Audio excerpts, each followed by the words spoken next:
Iran ಹಾಗೂ Israel ನಡುವೆ ಸಂಘರ್ಷ ಮುಂದುವರೆದಿದೆ. ಇರಾನ್ ಮೇಲೆ ಇಸ್ರೇಲ್ ಡ್ರೋನ್ ಹಾಗೂ ಮಿಸೈಲ್ ಅಟ್ಯಾಕ್ ಅನ್ನ ನಡೆಸಿದೆ.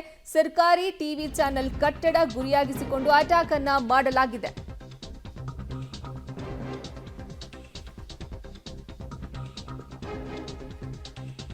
ಇರಾನ್ ಮೇಲೆ ಇಸ್ರೇಲ್ ಅಟ್ಯಾಕ್ ಅನ್ನ ಮಾಡಿರೋದು. ಸರ್ಕಾರಿ ಟಿವಿ ಚಾನೆಲ್ ಕಟ್ಟಡ ಗುರಿಯಾಗಿಸಿಕೊಂಡು ಈ ದಾಳಿಯನ್ನ ನಡೆಸಲಾಗಿದೆ. ಇಸ್ರೇಲ್ ದಾಳಿಗೆ ಹೊತ್ತಿ ಉರಿದ ಟಿವಿ ಚಾನೆಲ್ ಕಟ್ಟಡ ಅನ್ನುವಂತಹ ಮಾಹಿತಿ ಸಿಗ್ತಾ ಇದೆ.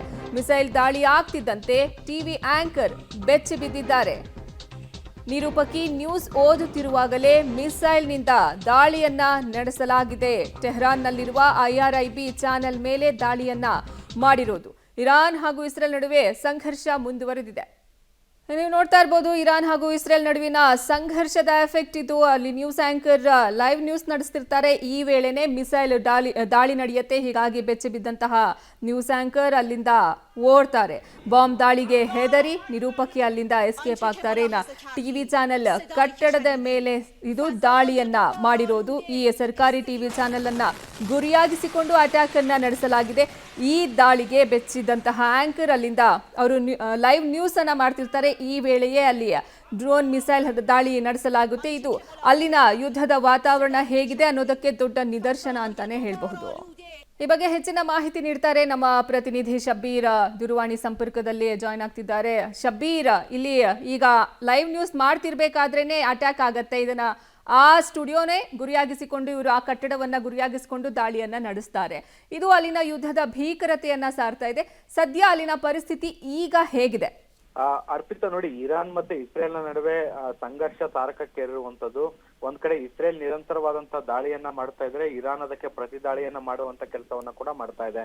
ಇವತ್ತು ಕೂಡ ಇಸ್ರೇಲ್ ಇರಾನ್ ನಲ್ಲಿರುವಂತಹ ಪ್ರಮುಖ ಕಟ್ಟಡಗಳನ್ನ ಗುರಿಯಾಗಿಸ್ಕೊಂಡು ದಾಳಿಯನ್ನ ನಡೆಸುವಂತ ಕೆಲಸವನ್ನ ಮುಂದುವರಿಸಿರುವಂತದ್ದು. ಮುಖ್ಯವಾಗಿ ಟೆಹರಾನ್ನ ಟೆಹರಾನ್ ನಲ್ಲಿರುವಂತಹ ಒಂದು ಸರ್ಕಾರಿ ಟಿವಿ ಚಾನೆಲ್ ನ ಕೇಂದ್ರ ಕಚೇರಿಯನ್ನ ಗುರಿಯಾಗಿಸ್ಕೊಂಡು ಈ ಒಂದು ದಾಳಿಯನ್ನ ನಡೆಸಿರುವಂತದ್ದು. IRIB ಪ್ರಧಾನ ಕಚೇರಿ, ಆ ಚಾನೆಲ್ ನ ಹೆಸರೇನಿದೆ, ಈ ಒಂದು ಪ್ರಧಾನ ಕಚೇರಿಯನ್ನ ಟಾರ್ಗೆಟ್ ಮಾಡಿ ಇಸ್ರೇಲ್ ದಾಳಿಯನ್ನ ಮಾಡಿತ್ತು. ಈ ದಾಳಿಗೆ ಈಗ ಇಡೀ ನ್ಯೂಸ್ ಚಾನೆಲ್ ಕಚೇರಿನಿತ್ತು, ಅದು ಧ್ವಂಸವಾಗಿ ಹೋಗಿರುವಂತದ್ದು. ಆ ಲೈವ್ ನ್ಯೂಸ್ ಮಾಡಬೇಕಾದಂತ ಸಂದರ್ಭದಲ್ಲೇ ಈ ಒಂದು ದಾಳಿ ನಡೆದಂತ ಹಿನ್ನೆಲೆಯಲ್ಲಿ ಲೈವ್ ನ್ಯೂಸ್ ನಲ್ಲಿ ಈ ಒಂದು ದಾಳಿಯ ತೀವ್ರತೆ ಕೂಡ ರೆಕಾರ್ಡ್ ಆಗಿರುವಂತದ್ದು. ನ್ಯೂಸ್ ಓದಬೇಕಾದಂತ ಸಂದರ್ಭದಲ್ಲೇ ಬಾಂಬ್ ಅಲ್ಲಿ ಬಂದು ಬೀಳುತ್ತೆ.